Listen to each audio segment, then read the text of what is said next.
Hi, meteorologist Pete Mangione here, and unfortunately our weather pattern is not a great one over the next several days. Now, today's not a washout, but we will bring in a few more scattered showers, especially from the middle to the later part of this afternoon.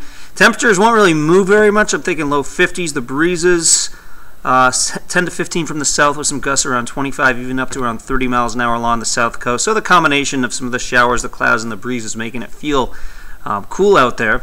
And then tonight, chance of some lingering drizzle and some showers.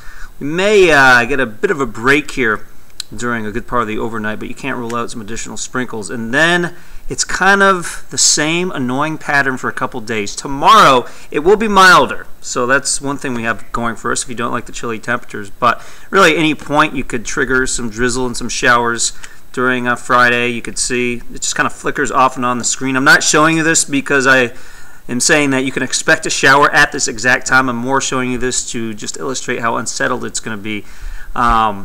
And then as we go into Saturday, I know we have a lot of Easter egg hunts planned. At this point, I'd say yes, plan on there being some wet conditions as we get closer to the time, tomorrow night and Saturday morning. Perhaps we have a better handle on the timing of some of the showers. Maybe we get some lulls and some gaps in the showers where we can get some outdoor activities done.